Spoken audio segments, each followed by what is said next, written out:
Start करते हैं या 5 मिनट्स वेट कर लेते हैं स्टूडेंट्स का भी, Sure. वो भी ज्वाइन कर लेते हैं मीट को ना। Yep. चलो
ओके अफसार भाई, आप सेशन स्टार्ट करें, आई थिंक टाइम हो चुका है।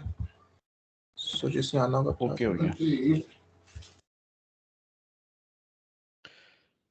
Okay. सो या लास्ट वीक हमारा पहला सेशन था जिसमें हमने बेसिकली पाइथन की जो सेटअप है, पाइथन की कॉन्फ़िगरेशन है, उसके बारे में देखा था कि हम पाइथन किस तरह से सेटअप कर सकते हैं, पाइथन की लैंग्वेज यूज़ क्यों की जा सकती है। और साथ ही हमने थोड़ा सा ये भी सेटअप किया था कि इस पूरे बूट कैंप के अंदर हम क्या क्या चीज़ें कवर करेंगे और क्या क्या चीज़ें हम स्किप कर देंगे। तो जो चीज़ें मैंने मेंशन किया था कि हम स्किप करेंगे, उसकी भी रिसोर्सेज जो हैं जहाँ पे भी वो लिंक अप हो सके कि हमारे सेशन के साथ, हम वो प्रोवाइड करेंगे।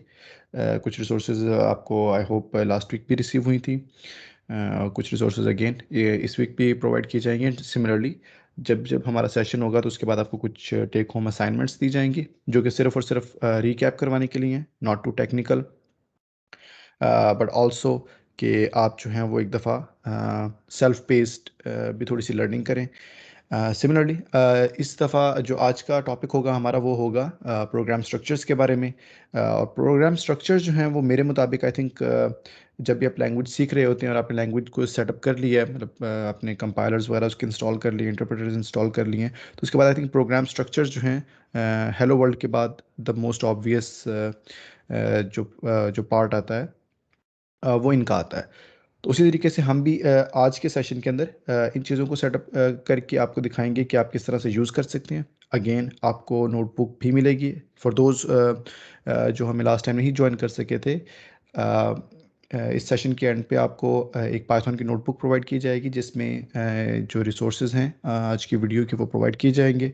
जो कोड हम लिखेंगे वो भी उसमें प्रोवाइड किया जाएगा और एक असाइनमेंट और रिसोर्सेज भी होंगे आपके लिए जिससे आप फर्दर लर्निंग भी कर सकते हैं। तो इफ वी मूव फॉरवर्ड, तो जो आपके कंट्रोल स्ट्रक्चर्स हैं जिनको कंट्रोल स्ट्रक्चर्स भी कहा जाता है, प्रोग्राम स्ट्रक्चर्स भी कहा जा सकता है इनको। तो इनके वैसे तो ऑब्वियसली डिफरेंट टाइप्स हैं, लेकिन पाइथन में जो मोस्ट ऑब्वियस टाइप्स हैं जिसके थ्रू आप अपनी प्रोग्रामिंग कर सकते हैं, मतलब एक बेसिक प्रोग्राम में आपको ये किसी ना किसी जगह पर नज़र आएंगे। उसमें सबसे पहले आपके पास कंडीशंस आती हैं, फिर उसके बाद आपके पास इटरेशंस आती हैं। इटरेशंस मींस जस्ट रिपीटिशन, जहाँ पे आप एक ही आर्गुमेंट को मल्टीपल टाइम परफॉर्म कर रहे हैं। और कुछ फंक्शंस हैं। फंक्शंस कंप्यूटर साइंस में एक बहुत स्पेसिफिक सा वर्ड है, जिसके बारे में अभी हम थोड़ा फर्दर डिटेल में भी बात करेंगे। लेकिन फंक्शंस, मेथड्स, इस तरह की चीज़ों को इंटरचेंजेबली भी कहा जाता है। तो ये तीन चीज़ें जो हैं वो आज की वीडियो में हम आज के सेशन में कवर करेंगे आपके साथ। And again if you don't know the format, आपके पास किसी भी टाइम कोई क्वेश्चन हो आप अपना हाथ रेज कर सकते हैं। साथ आपको अनम्यूट करेंगे and you can ask me the question. You can also type in the message अगर आप बोल के नहीं क्वेश्चन करना चाहते। और इस सेशन के बाद आपके पास पूरा वीक होगा, उसमें भी आप असाइनमेंट कर सकते हैं। अगर आपको कोई चैलेंज आता है, कोई इशू आता है, तो जो गिटहब की रिपॉजिटरी आपके साथ शेयर की गई थी आप वहाँ पे कर सकते हैं। अदरवाइज़ आप किसी भी टीम के मेंबर को रीच आउट करके उनके साथ भी शेयर कर सकते हैं। तो feel free to please engage. तो सबसे पहले हमारे पास कंडीशनल ब्लॉक्स आ जाते हैं, क्योंकि अगर आप अपना कोड लिख रहे हैं, जिस तरह कि आप को पता होगा बेसिकली कंप्यूटर साइंस में जितने भी हम प्रोग्राम्स लिखते हैं वो मोर और लेस सीक्वेंशियल होते हैं। मतलब हम पहली स्टेटमेंट सबसे ऊपर लिखते हैं, फिर लाइन बाय लाइन एक हमारी जो स्टेटमेंट है और जो प्रोग्राम है हमारा वो एग्जीक्यूट होना स्टार्ट हो जाता है। तो कंडीशनल ब्लॉक्स वहाँ पे आते हैं जहाँ पे हमें हमारे पूरे प्रोग्राम को उसी सीक्वेंस में एग्जीक्यूट नहीं करना होता। सो सपोज अगर फॉर एग्जांपल आपको अपना रिजल्ट जनरेट करना हो या कुछ इस तरह की सिचुएशन आती है जहाँ पे आपको कोई आउटपुट शो करना हो, तो आप एवरी टाइम सेम आउटपुट नहीं शो करेंगे, राइट? आपको कभी अपना आउटपुट का जो रिजल्ट है वो चेंज करना होगा, कभी वैल्यू चेंज करनी होगी, कभी कोई आउटपुट का मैसेज चेंज करना होगा। सपोज जिस तरह आप गेम खेल रहे होते हैं, तो गेम के एंड पे भी आपके पास एक मैसेज आता है कि यू वन और यू लॉस्ट, राइट? तो वो जो कमांड एग्जीक्यूट हो रही होती है वो किस तरह से कंप्यूटर को पता चलता है कि मुझे अब इस टाइम पे क्या शो करना है। तो इस तरह की जो चीज़ें हैं जहाँ पे आप कंडीशन लगाते हैं, एक लॉजिक को इवेल्युएट करते हैं, उनको कंडीशनल ब्लॉक्स कहा जाता है। आप कंडीशनल स्ट्रक्चर्स भी कह सकते हैं, कंडीशनल ऑपरेशंस भी कह सकते हैं। और ज़्यादा एक्सक्यूज मी अफसार भाई, आप स्लाइड शेयर कर रहे हैं अभी कोई? स्लाइड्स आपको नहीं आ रही? नहीं, शो नहीं हो रही है मेरे। Let me C.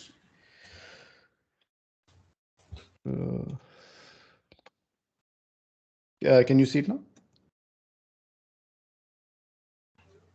Ji just okay, now it's clear. Okay. आगे रियली सॉरी एवरीवन, बट या अभी तक this is officially the first slide. इससे पहले कुछ भी नहीं आया। सो बट या स्लाइड्स पे आपके साथ शेयर्ड होंगी, so you can also review them. इससे पहले सिर्फ एक इंट्रो की स्लाइड थी। Let me just go back.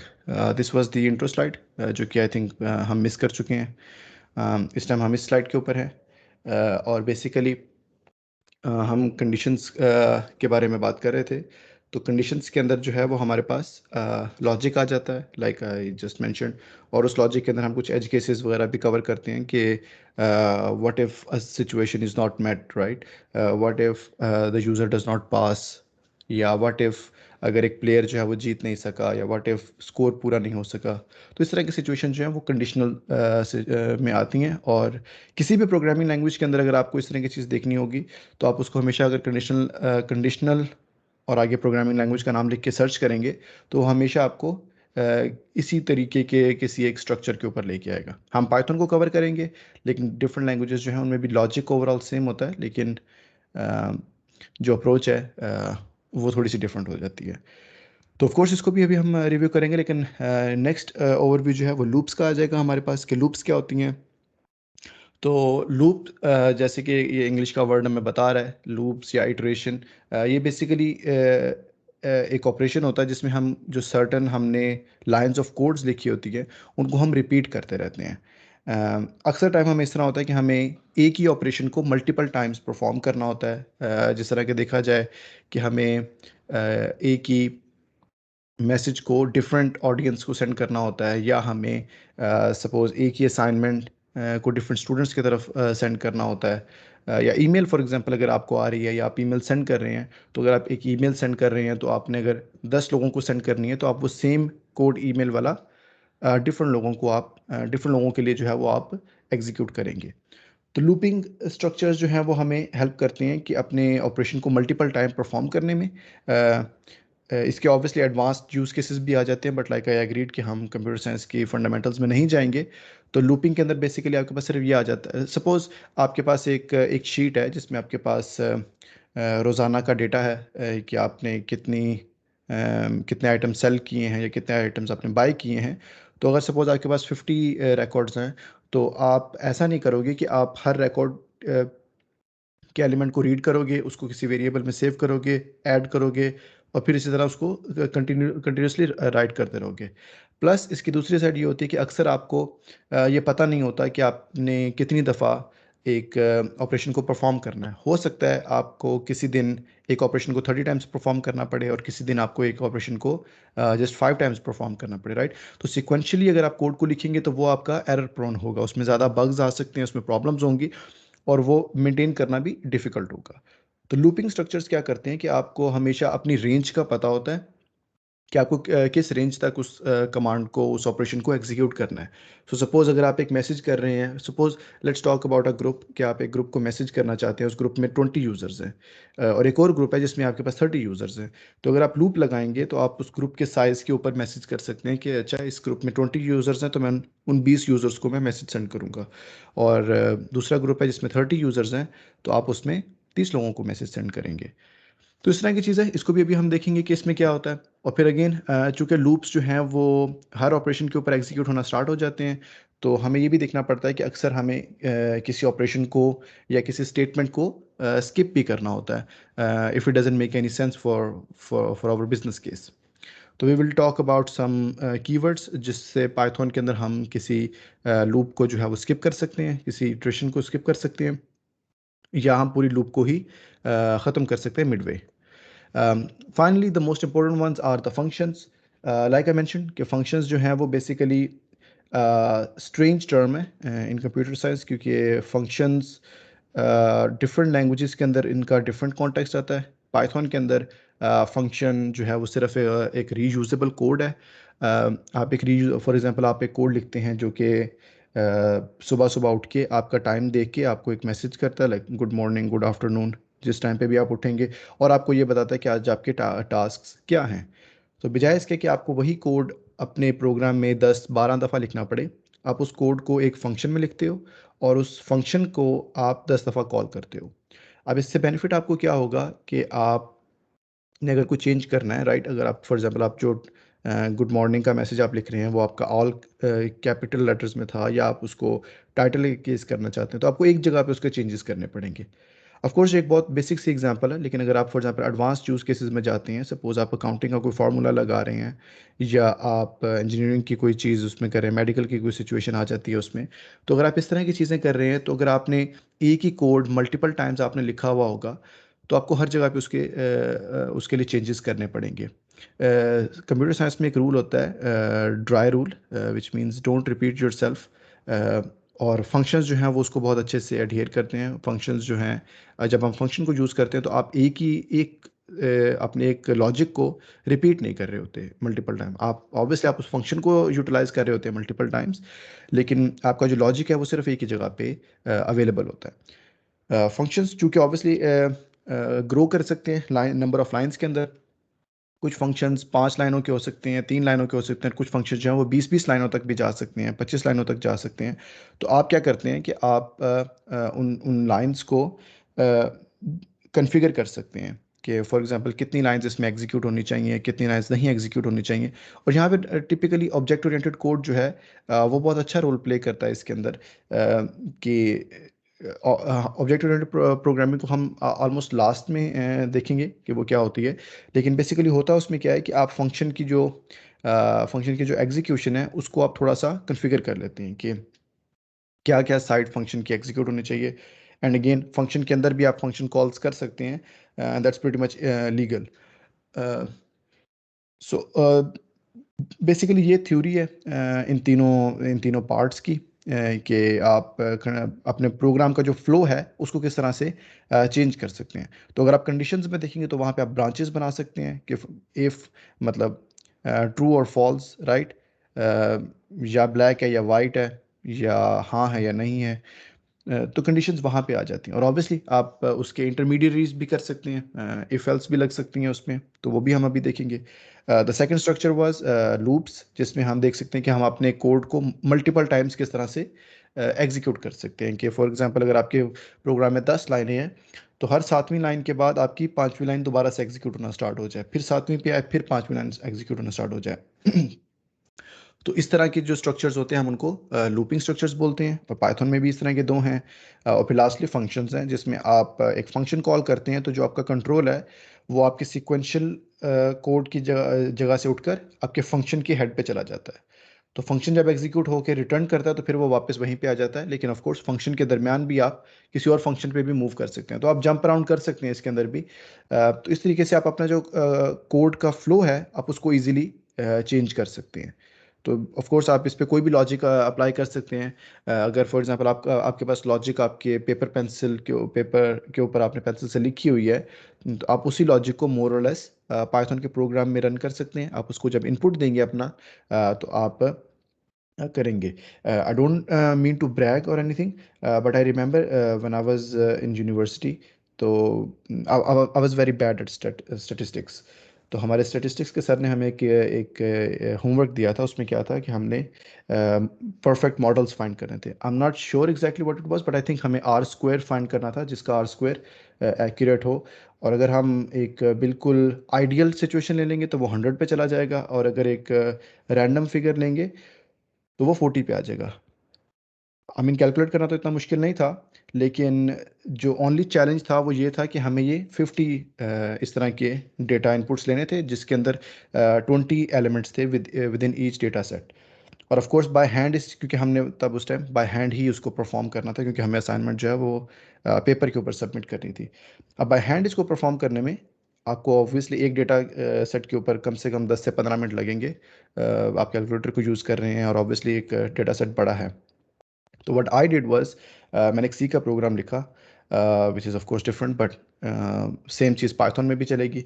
उस सी के प्रोग्राम में मैंने वही जो सेट ऑफ कमांड्स मुझे अपने पेपर पे एग्जीक्यूट करनी थी, मैंने वही लॉजिक अपना उस कोड के अंदर लिखा। और कोड क्या करता था कि मैं कोड को सिर्फ 20 इनपुट्स दे देता था, और वो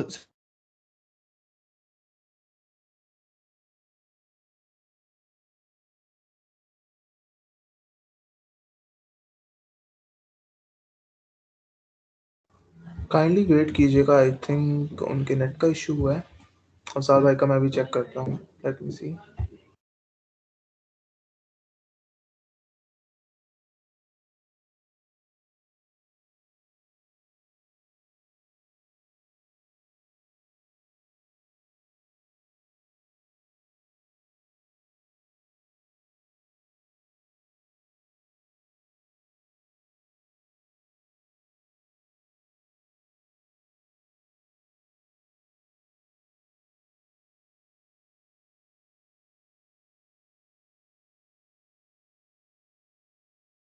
हेलो साहब, कैन यू हियर मी? जी आ रही है आपकी आवाज़, I really sorry, think. Okay. Windows को लगा कि मैं अपडेट कर सकता हूँ इस टाइम पे, because is not using the system, so really sorry guys. तो या I was telling you about कि तो उस पे फिर मैंने क्या किया, उसको मैंने उसके प्रोग्राम के अंदर लिखा। एक्सक्यूज मी, वो स्लाइड्स भी शेयर करने हैं आप? ओ या, लेट मी नो अगर आप देख सके तो। जी ओके ओके। ओके। तो या तो मतलब वो प्रोग्राम बनाने की वजह से मेरे पास मुझे फ्लेक्सिबिलिटी क्या मिली कि मैं एनी नंबर ऑफ टाइम्स उस कोड को एग्जीक्यूट कर सकता था।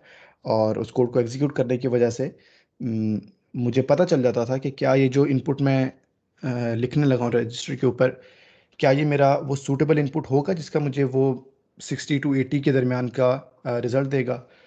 राइट, तो इस तरह से एक एग्जांपल यूज़ केस आप डेफिनेटली कॉन्फ़िगर कर सकते हैं, जिसके थ्रू आप अपने पाइथन के प्रोग्राम के थ्रू आपको पहले से पता चल जाएगा कि जो भी आप इनपुट डाल रहे हैं वो ठीक है।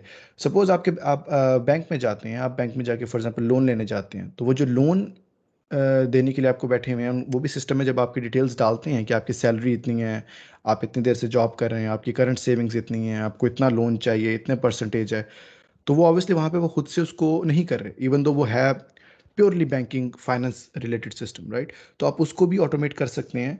और उस ऑटोमेशन के थ्रू होता क्या है कि आपको वो फ़ौरन से बता देते हैं कि आपका लोन पास होगा या नहीं होगा। तो इस तरह से ऑब्वियसली लॉजिक जो है वो कभी भी कंप्यूटर साइंस की तरफ से नहीं आएगा। लॉजिक जो है वो हमेशा आएगा तो सिर्फ आपकी तरफ से आएगा, आप उसको खुद से लिखेंगे, अपने बिजनेस केस की तरफ से लिखेंगे। और जो कंप्यूटर है वो सिर्फ आपके लिए एक टूल है जिसके थ्रू आप इसको थोड़ा सा स्पीड अप कर सकते हैं। Other than that computer science या पाइथन के अंदर ऐसा कुछ भी नहीं है जो कि आप किसी और फील्ड में नहीं कर सकते। लेकिन ऑब्वियसली पाइथन और बाकी जो प्रोग्रामिंग लैंग्वेजेस है वो काफ़ी फास्ट हैं, स्केलेबल हैं इस मैटर में। और इन्होंने प्रूव किया है अपनी वर्थ के हम डिफरेंट इंडस्ट्रीज़ के अंदर जो हैं वो यूज़ हो सकते हैं। फिजिक्स के अंदर आप देखें जितने भी आपके ऑपरेशंस हो रहे हैं, आप मैथमेटिक्स में देखें कितनी कितनी कैलकुलेशंस हो रही हैं कॉम्प्लेक्स, जो सारी की सारी इस कंप्यूटर के थ्रू ही हो रही है। और ऑब्वियसली पाइथन लैंग्वेज भी जो है वो ऑलमोस्ट हर तरफ यूज़ हो रही है। सो या आई थिंक अब डेमोस्ट्रेशन की तरफ मूव करते हैं और देखते हैं कि हम ये लॉजिक किस तरह से लिख सकते हैं। अगेन अगर आपके पास कोई भी क्वेश्चन हो इस पूरे में तो आप प्लीज़ पूछ सकते हैं। या so first actually we can start with the conditionals. ये आपको नोटबुक मिल जाएगी, तो अगर आप कोई नोटबुक चाहिए हो आप ऑब्वियसली साथ को मैसेज कर सकते हैं, आप इसमें देख सकते हैं जो भी इसमें चीज़ होगी वो मैंने इसमें लिखी हुई होगी। कोड जो अभी हम इसमें लिखेंगे वो भी इसमें उसी तरह से पड़ा हुआ होगा, आप उस कोड को भी ट्राई आउट कर सकते हैं, आप अपने पास से भी कोड लिख सकते हैं। और कुछ मैं नीचे रिसोर्सेज भी ऐड कर दूंगा ताकि आप बाद में रिसोर्सेज को भी यूज़ कर सकें। So yeah, let's start with with our code.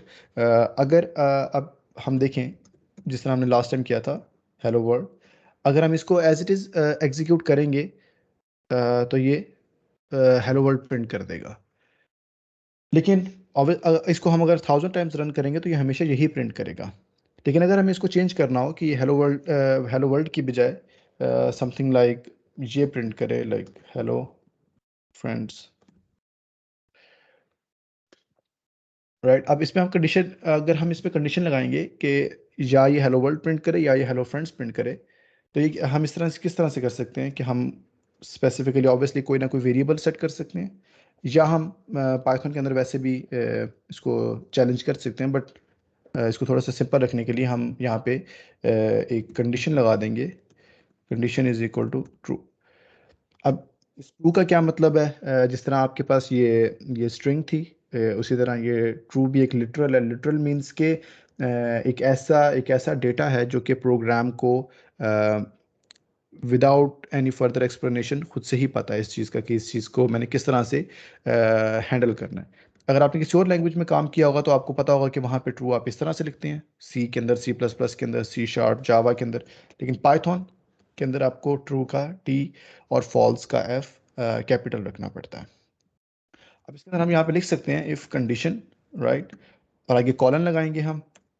तो अगर तो ये कंडीशन ट्रू होगी तो फिर ये हेलो फ्रेंड्स को प्रिंट कर देगा।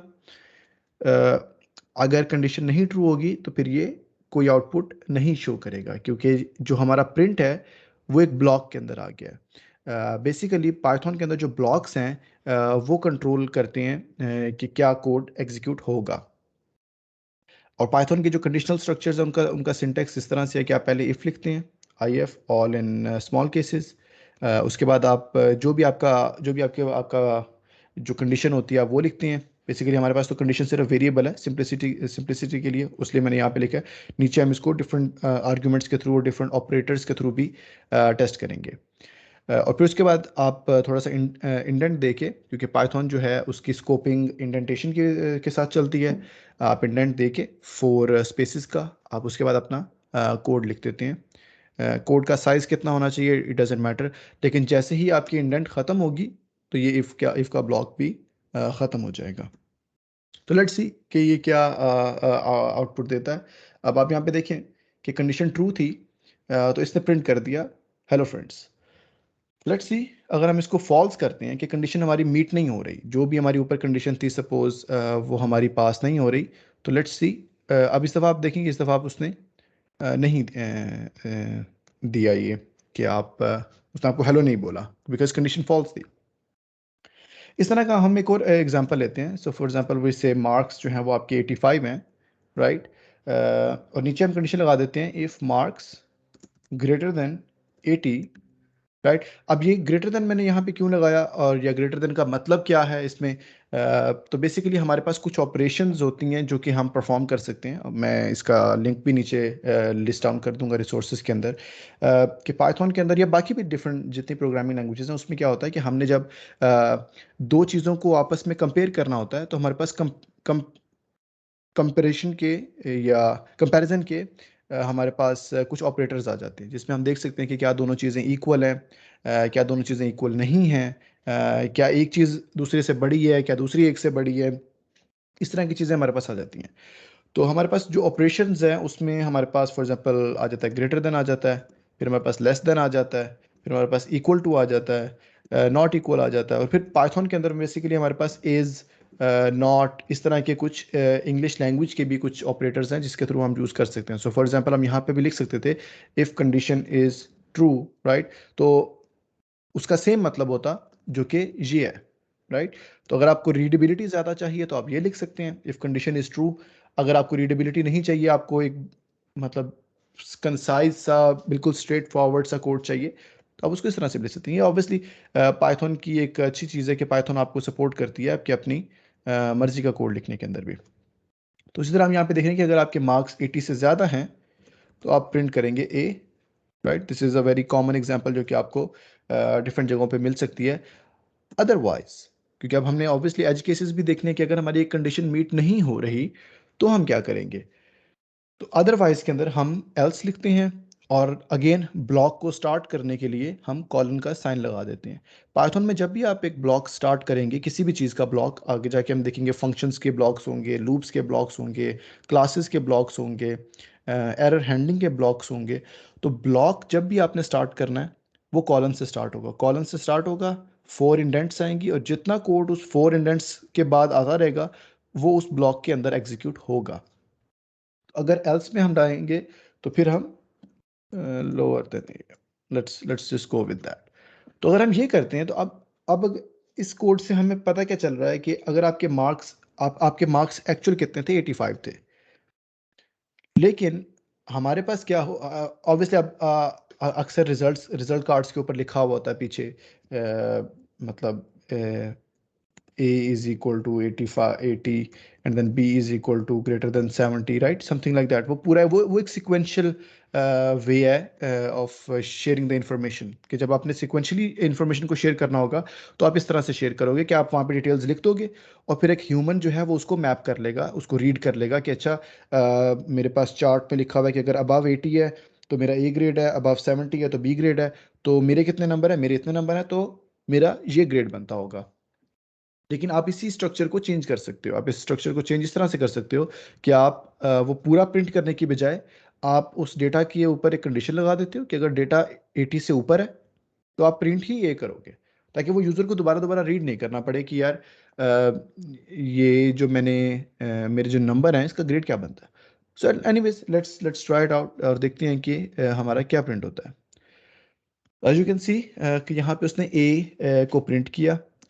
इसी तरह आप इसी लॉजिक को किसी भी चीज़ के ऊपर अप्लाई कर सकते हैं कि फॉर एग्जांपल अगर आप गेम खेल रहे हैं तो अगर आपकी कंपेटिटर की या आपकी हेल्थ जो है वो ज़ीरो पे चली गई है तो आप यहाँ पे मार्क कर सकते हैं कि like for example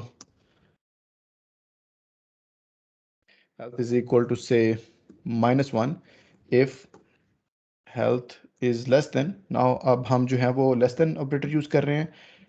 if health is less than this, तो फिर हम यहाँ पे कर रहे हैं you lost suppose, राइट. तो इस तरह से आप उसमें कोड यूज कर सकते हैं. अब ये हेल्थ का वेरिएबल कहाँ से आ रहा है, मार्क्स का कहाँ से आ रहा है, ये थोड़े से एडवांस्ड कॉन्सेप्ट्स हैं. ऑफ कोर्स हम इसको आगे जाके देखेंगे कि हम रिसोर्सेज को किस तरह से रीड कर सकते हैं, फाइल सिस्टम से, नेटवर्क से, एपीआई से. लेकिन अभी के लिए आई थिंक इतना काफ़ी है कि हम इसको ये मेंशन करें कि जो आपके वेरिएबल्स हैं, आप उस वेरिएबल के ऊपर एक कंडीशन लगा के उसको चेक कर सकते हैं कि क्या क्या चीज़, क्या कोड एग्जीक्यूट होगा और क्या कोड एग्जीक्यूट नहीं होगा. हमारे पास इसी तरह हमारे पास लिस्ट्स आ जाती हैं. सपोज फ्रूट्स हैं, लाइक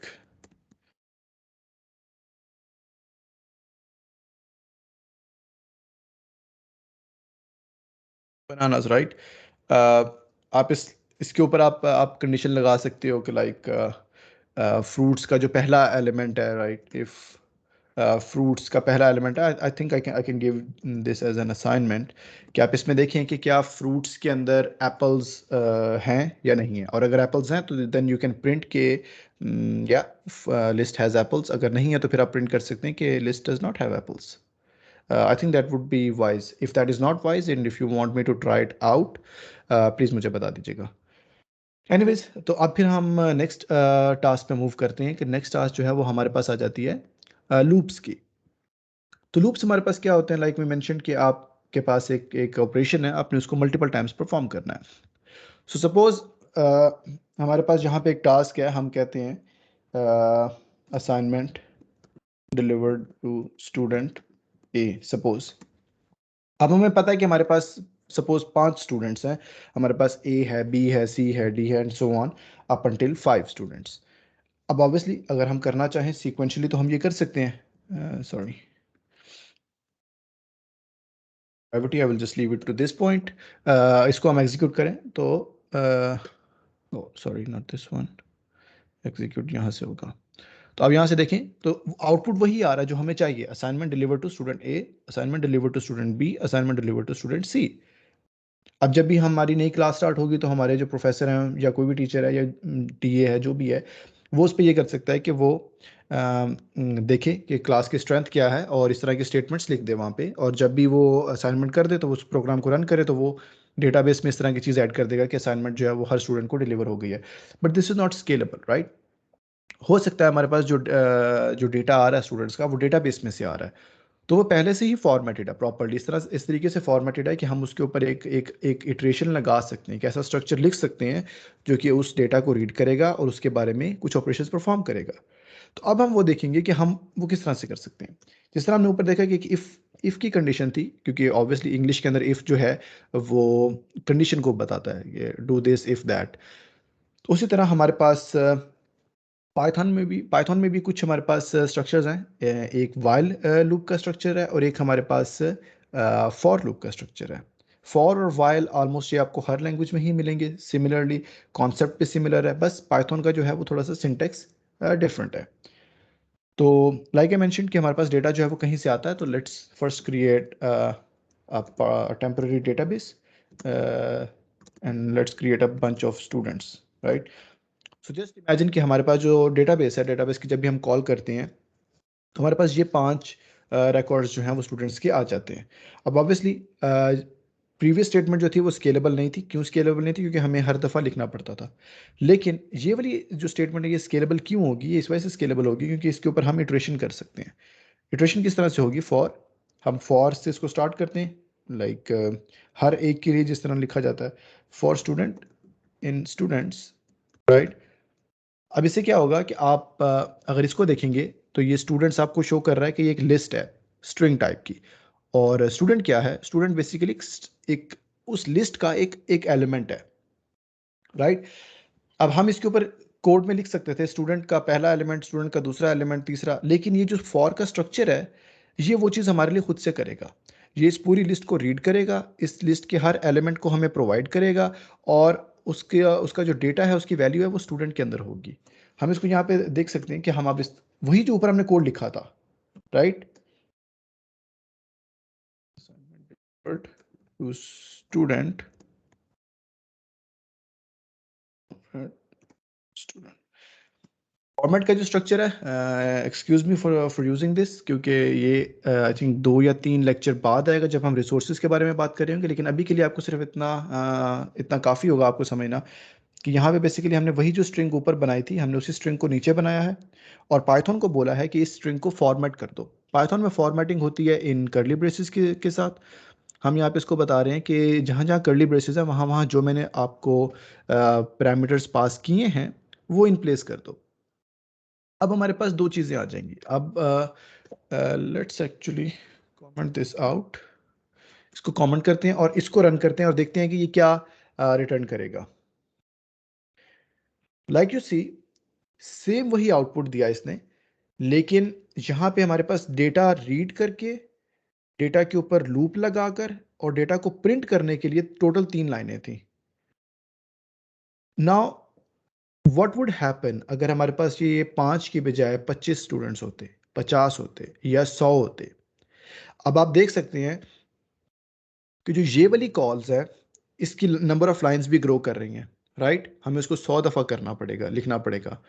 यहाँ पे हमें उसको सिर्फ एक दफ़ा लिखना पड़ा और जो हमारा पाइथन का स्ट्रक्चर है वो खुद से उसको चेंज कर रहा है, उसके अंदर डेटा की फॉर्मेटिंग कर रहा है और उसको प्रिंट कर रहा है, राइट। तो यहाँ पे हमने अपना जितना काम था सारा का सारा काम हमने वो दे दिया मशीन को कि वो मशीन खुद से करे और वो उसने हमें टास्क परफॉर्म करके दे दी। पाइथन जो है वो बहुत ज़्यादा मशीन लर्निंग और डेटा साइंस में यूज़ होती है, जिस तरह हमारे कुछ दोस्तों ने लास्ट सेशन में भी मेंशन किया था, वेब डेवलपमेंट में भी यूज़ होती है। मशीन लर्निंग, डेटा साइंस, इसके अंदर जो टिपिकल नंबर ऑफ रिकॉर्ड्स हैं आपके पास वो फ्यू मिलियन, 10,000 तो मिनिमम होते हैं। 10,000 से कम का आई थिंक आपका डेटा आपके प्रोफेसर्स एक्सेप्ट भी नहीं करेंगे। तो 1 मिलियन 2 मिलियन से जो बड़े एंटरप्राइजेज हैं वहाँ पे बिलियंस ऑफ लाइंस में चला जाता है ये। तो नाउ यू कैन सी कि अगर हमारे पास वो मिलियंस ऑफ लाइंस यहाँ पे आ रही हैं तो ये फॉर लूप या ये इटरेशन के थ्रू हम इसको किस तरह से कंट्रोल कर सकते हैं, कि हम इसको किस तरह से यूज़ कर सकते हैं ना। जिस तरह हमने देखा था कि हम वो कर सकते हैं इसको, इसके कुछ ऑपरेशंस को स्किप कर सकते हैं। सपोज एक स्टूडेंट जो है वो सिक लीव्स पे है, उसको असाइनमेंट नहीं डिलीवर होनी चाहिए, राइट। तो वहाँ पे हम क्या कर सकते हैं, लेट्स जस्ट कॉपी इट ताकि ये कोड भी यहाँ पे रहे। इसको मैं कमेंट कर दूंगा। सपोज जो स्टूडेंट डी है या सी है वो यहाँ पे है नहीं, मतलब वो यूनिवर्सिटी के अंदर नहीं है इस टाइम पे, लीव्स के लिए गया हुआ है, तो टीए ने उसको उसको असाइनमेंट सेंड नहीं की। तो हम उसको किस तरह से कर सकते हैं? I hope that you guys have guessed it already कि हम उस पर कंडीशन लगा सकते हैं, क्योंकि यहाँ पे हाँ या ना की चीज़ आ गई तो हम उसके अंदर कंडीशन लगाएंगे और हम देखेंगे if student equals C. Okay, let's go with B now. अगर स्टूडेंट बी है तो पास कर दो, फिर कुछ भी एग्जीक्यूट नहीं करो, अदरवाइज ये एग्जीक्यूट कर दो, राइट। अब इसमें क्या होगा कि जो आपका टीए है या जो भी है जो इस एक्शन को परफॉर्म कर रहा है वो क्या करेगा कि वो स्टूडेंट देखेगा, अगर स्टूडेंट बी है उसकी असाइनमेंट है ये, तो वो कोई ऑपरेशन परफॉर्म नहीं करेगा। पास का मतलब है कि इस ऑपरेशन को पास कर दो, हम इस पे कुछ भी एक्शन नहीं परफॉर्म करेंगे, अदरवाइज वो एक्शन प्रिंट करेगा। तो let's try and execute it और देखते हैं कि ये चलता है या नहीं। तो यहाँ पे अगर आप देखेंगे इस दफ़ा इसने क्या किया, इसने ए को डिलीवर की, सी को, डी को और ई को डिलीवर की इसने टास्क, इसने बी को असाइनमेंट डिलीवर नहीं की। तो ये एक एक तरीका है जिसके थ्रू हम यूज़ कर सकते हैं। और इस टाइम पे अब हमने क्या किया, हमने दो कंडीशनल स्टेटमेंट्स को एक ही प्रोसेस के अंदर, एक ही कोड के अंदर यूज़ किया है। हमारे पास पहले एक फॉर लूप थी और उसके अंदर हमने इफ़ को यूज़ किया है।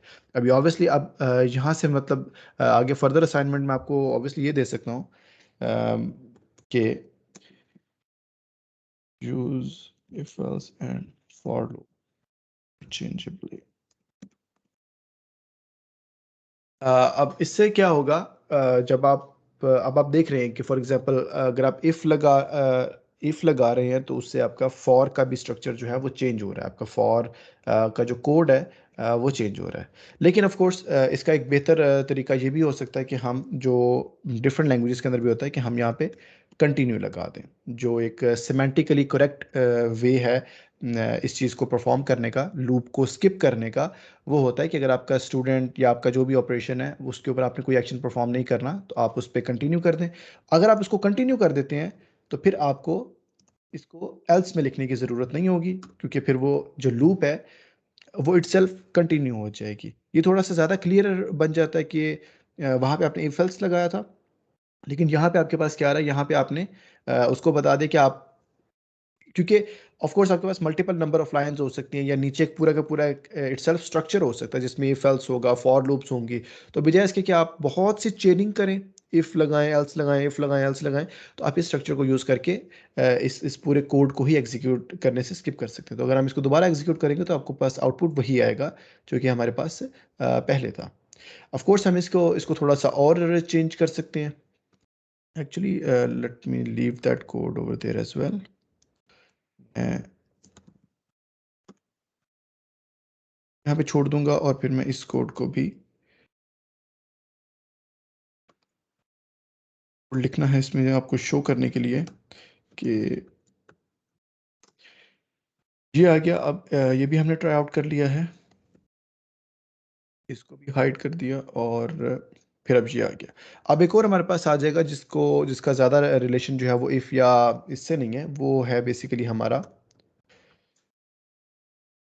ट्विटर से। तो अगर हम यहाँ पे देख लेंगे कि अगर हमारा स्टूडेंट बी नहीं है तो फिर ये सेंड कर दो। ऑफ कोर्स ये थोड़ा सा काउंटर इंट्यूटिव है कि हम ये क्यों कर रहे हैं, but again like I said कि इट डिपेंड्स कि आप कोड किस तरह से लिखना चाहते हैं। बस ये हमारे पास ऑपरेटर्स हैं।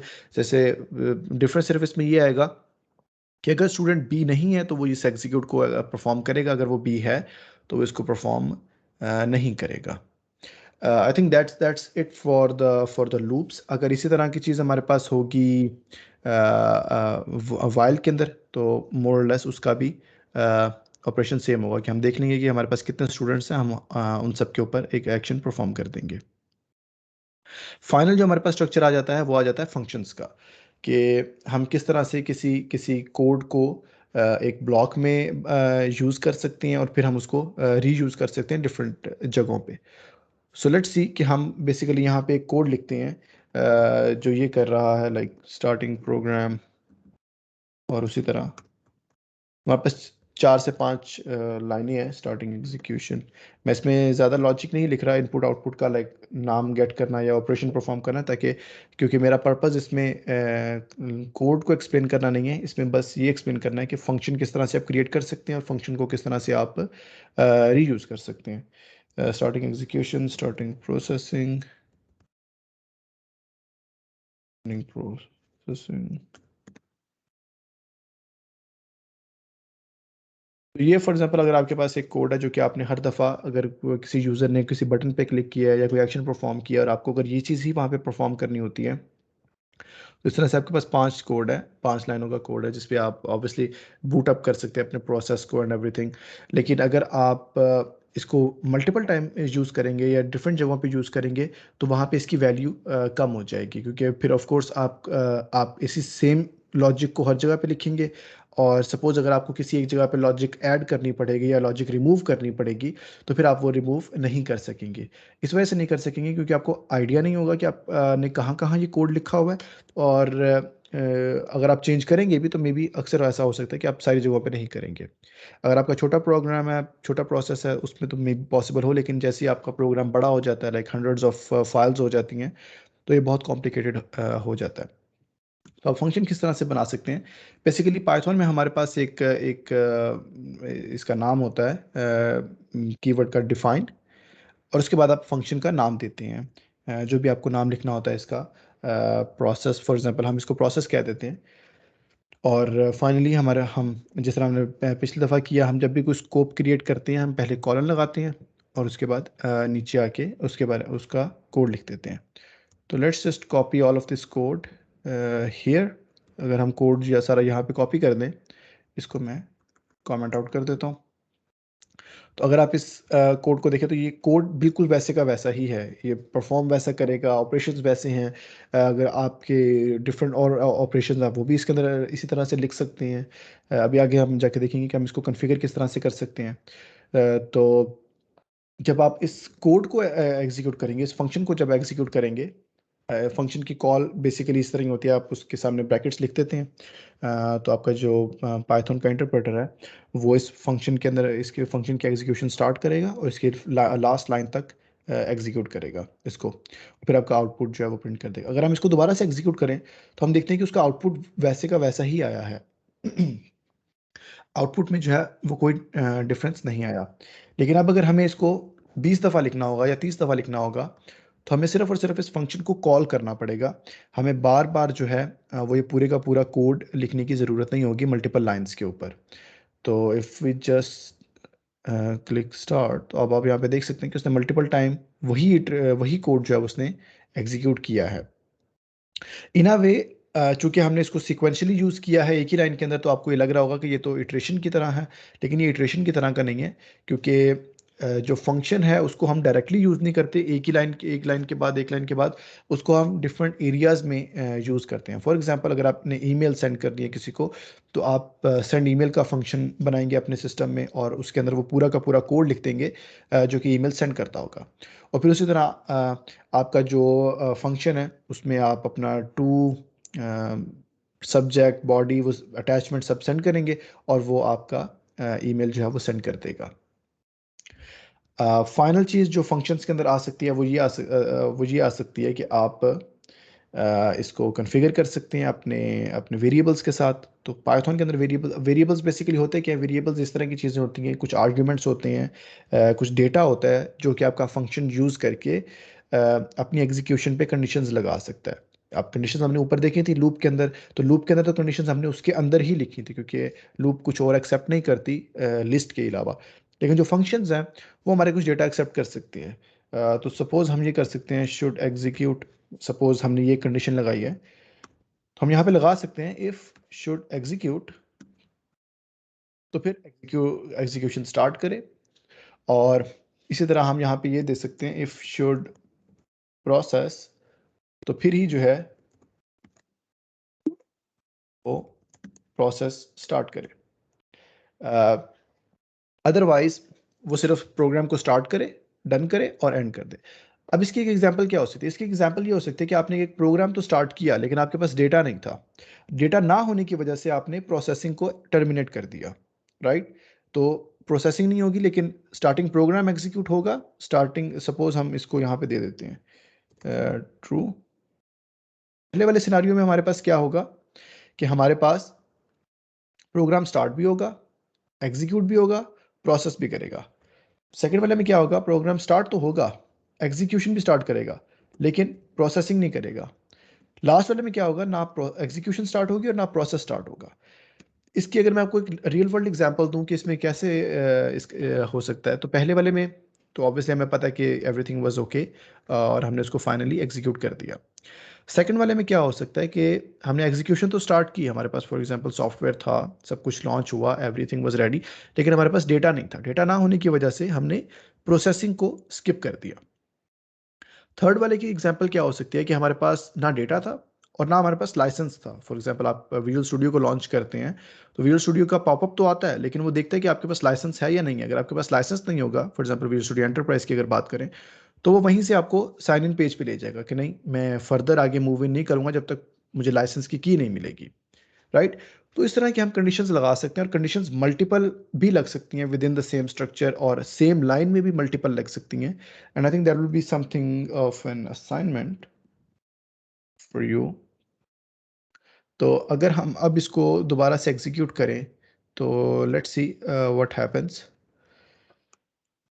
अगर आप पहला वाला देखें तो इसमें इसने क्या किया? Starting program, starting execution, processing, done, ending program. दूसरे वाले में इसने क्या किया? Starting program, starting execution, and then finally done.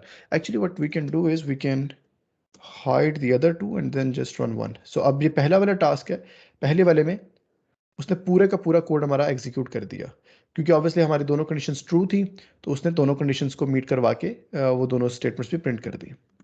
Now let's change it and अब ये देखते हैं कि अब हमारी एग्जीक्यूशन तो ट्रू थी लेकिन प्रोसेसिंग हमारी फॉल्स थी। तो प्रोसेसिंग फॉल्स होने की वजह से उसने प्रोसेसिंग को नहीं किया और फिर उसने डन और फिर एंडिंग प्रोग्राम को उसने एग्जीक्यूट कर दिया। अब हमारी दोनों चीज़ें फॉल्स है, ना हमने एग्जीक्यूट करवाना है ना हमने प्रोसेस करवाना है। तो व्हाट वुड हैपन कि हम सिर्फ और सिर्फ प्रोग्राम को स्टार्ट करते हैं और कुछ ना होने की वजह से हम उसको डन करके एंड कर देते हैं प्रोग्राम को कि हम आगे फर्दर इसमें कुछ भी नहीं करेंगे। अब आप यहाँ पे देख सकते हैं कि हमें जो भी चेंजेस करने पड़े हमने एक ही इस ब्लॉक में किया जो कि प्रोसेस का ब्लॉक था। हमने इस प्रोसेस के ब्लॉक के अंदर जितने भी चेंजेस किए उस चेंजेस की वजह से हमारा जो कोड है वो मोर रीडेबल हुआ, हमारा लॉजिक जो है वो मोर स्ट्रॉन्गर हुआ और हमें पता चल गया कि हम कोड में जहाँ पे भी प्रोसेस को कॉल करेंगे वो इस एक ही जगह पे आएगा। तो सपोज कल को अगर हमें कोई इशू आता है, कोई चैलेंजेस आते हैं हमें फेस करने पड़ते हैं, तो हम वो चेंजेस सिर्फ और सिर्फ इस एक जगह पे परफॉर्म करेंगे और वो पूरे through out the code, through out the application वो रिफ्लेक्ट होंगे। तो ये एक थर्ड तरीका है जिसके थ्रू हम अपने प्रोग्राम का जो लॉजिक है उसका जो फ्लो है उसको चेंज कर सकते हैं। इसको डेफिनेटली जो फंक्शंस हैं हम उसको वाइडली यूज़ करेंगे। जो हमारा ये प्रिंट की स्टेटमेंट है ये भी एक फंक्शन है जो कि पाइथन ने हमें प्रोवाइड की हुई है और आप देख सकते हैं कि इसका कितना हमें जो है वो हेल्प मिलती है कि हमें बार बार, क्योंकि अगर आप इसको असेंबली लैंग्वेज के अंदर या सी में या किसी और में लिखेंगे, बल्कि आई थिंक सी में तो इजी है, लेकिन अगर आप असेंबली में लिखना चाहेंगे तो आपको थोड़ा सा पता चलेगा कि इंटरनली ये किस तरह से चलता है। आपको जो भी अपना डेटा होता है उसका बफर बना के रजिस्टर्स में मूव करना पड़ता है और फिर आप उसके कुछ ऑपरेशंस को कॉल करते हैं और फिर जो है वो आपका आउटपुट टर्मिनल पे प्रिंट होता है। तो बट पाइथन में क्या होता है और बाकी जो लैंग्वेज है सी में, सी प्लस प्लस में, उसमें क्या होता है कि आपको एक फंक्शन प्रोवाइड कर दिया जाता है और जब भी आप उस फंक्शन को कॉल करते हैं तो वो फंक्शन इंटरनली वही ऑपरेशंस परफॉर्म करता है जो कि आपको परफॉर्म करने पड़ेंगे। लेकिन चूंकि वो एक ही फंक्शन है, अगर आप फॉर एग्जांपल किसी डिफरेंट सीपीयू पे जाते हैं, डिफरेंट मेमोरी पे जाते हैं, तो आप वो उस फंक्शन को सिर्फ चेंज कर रहे हैं, आपको हर जगह पे अपना कोड चेंज नहीं करना पड़ता। तो ये 3 चीज़ें थी जो कि आज मेंशन करनी थी मैंने। इसकी रिसोर्सेज, इसकी असाइनमेंट्स आपको आपको फॉरवर्ड हो जाएंगी, प्रेजेंटेशन फाइल भी आपको फॉरवर्ड हो जाएगी। I think yeah that was pretty much it from my side. Let me see. या अगर आपके पास अब कोई क्वेश्चंस हैं तो आप प्लीज़ कर सकते हैं। बाकी ऑफ कोर्स इस सेशन के बाद भी गिटहब की जो रिपॉजिटरी है आप वहाँ पे इश्यूज क्रिएट कर सकते हैं, we can discuss over there. आप आई एम नॉट श्योर उसके बाद साथ में आपने क्या फॉलो अप किया था फॉर फॉर अ ग्रुप और something? I did not follow up किस तरह से ये हमें क्वेश्चन वगैरह कर सकते हैं जो स्टूडेंट्स हैं। एक्चुअली जिसने क्वेश्चन करना है वो हैंड रेज कर ले तो मैं माइक अलाउ कर दूंगा, उसके बाद आप क्वेश्चंस पूछ सकते हैं अभी के लिए। तो साथ में इसलिए ना सेशन में नहीं है, वो गए हुए थे काम से, तो मैं समझ रहा हूँ, हैंडल कर रहा हूँ। Okay, if you have any kind of question you can just raise your hand.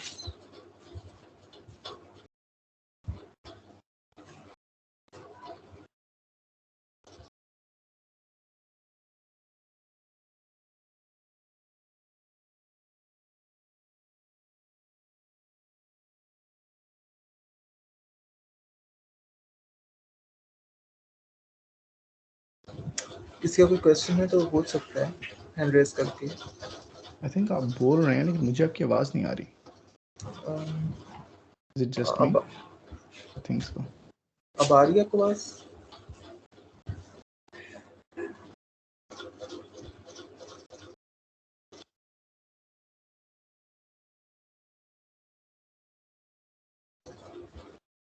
Anyone can Yeah, I listen think me? it is me. Let me see if I can connect again.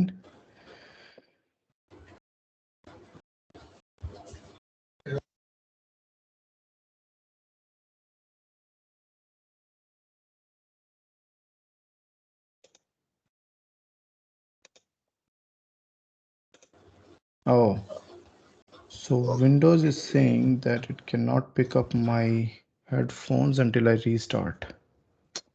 Yeah, it's the same update issue जो कि आया था बीच में। I think अब उसने इसका process crash कर दिया। Anyways I am very sorry, मैं आपको सुन नहीं पा रहा। अब आ रही है आवाज आपको? बट या अगर किसी के पास कोई क्वेश्चन होगा तो प्लीज़ आप मुझे सेंड कर सकते हैं whenever you can. आप साद भाई को सेंड कर सकते हैं, वो मुझे सेंड कर देंगे, या अगर आप चाहें तो जो रिसोर्स में गिटहब की रिपोजिटरी है वहाँ पे भी रीच आउट कर सकते हैं। I am really very sorry, ये विंडोज़ की अपडेट की वजह से जो है वो बीच में भी एक हिकअप आया, एंड अब अगेन जो है वो I am unable to hear. लेकिन आई थिंक अगर आप चैट में कुछ लिख सकें तो maybe we can talk there.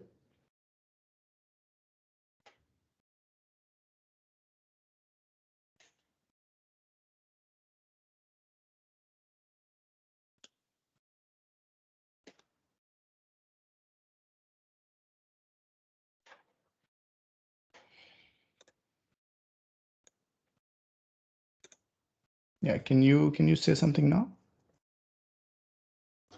आप आ रही है जी, आपको बस में? अब आ रही है, अब आ रही है आवाज़। Okay. I had to unplug it. अच्छा, अब एक्चुअली ना साथ भाई कहीं गए हुए थे तो मैं समीर राव हैंडल कर रहा था ये सारा No कुछ। worries. Yeah. Oh, thank you, Sami. Thank you कोई very much. इशू है। अगर किसी को क्वेश्चन है वो तो पूछ सकता है, ठीक है। और डिफरेंट चैनल्स आपके पास अवेलेबल हैं, गिटहब वगैरह पे भी आप क्वेश्चंस कर सकते हैं आज से रिलेटेड। और अभी भी किसी का कोई क्वेश्चन है, कोई क्वेरी है, कोई चीज़ समझ नहीं आई है तो वो पूछ सकता है, कोई इशू नहीं है। मैं माइक अलाउ कर दूंगा तो वो क्वेश्चन पूछ सकता है अगर किसी का कोई भी है।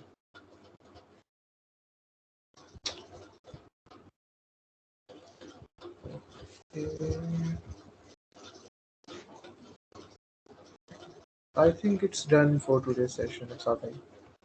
ओके, हो गया। Thank you everyone. इंशाल्लाह नेक्स्ट में मुलाकात होगी। कोई क्वेश्चन हो तो आप अगेन कुछ भी कर सकते हैं। एक्चुअली एक क्वेश्चन आया। ओके जी। ओके, आपका माइक अलाउ कर दिया मैंने, आप पूछ सकते हैं।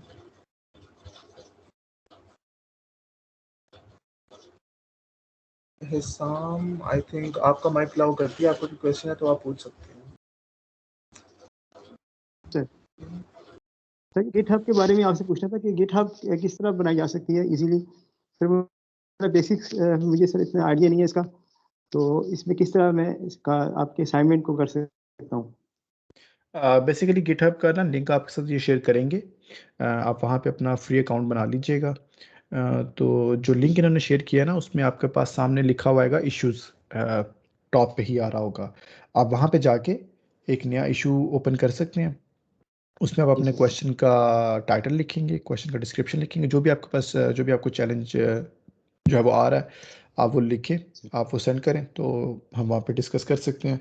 और या I think that's pretty much ठीक है इट। सर, और उसके अलावा गिटहब के अंदर आपको जो है वो यही वाली रिसोर्सेज भी मिल सकती हैं। सो अगर आपके पास पहली वाली नहीं है या पीडीएफ नहीं है तो आपको वो वहाँ से भी मिल सकती है। बट अगेन गिटहब जो है वो हमेशा इससे थोड़ा सा पीछे होगा हमारे इन सेशन से। सो आई वुड रेकमेंड कि आप हमारे इस टीम्स के चैनल को जो है वो ज़्यादा ज्वाइन करें, क्योंकि ये हमेशा जो है आई थिंक एक दिन आगे होगा इन सेशंस में। Thank you sir.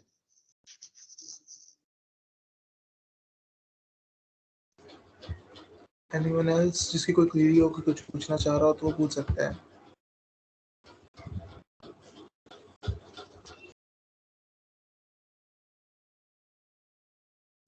Okay, I think और किसी का कोई क्वेश्चन नहीं है साहब, सो सेशन को ओके, एंड करते हैं।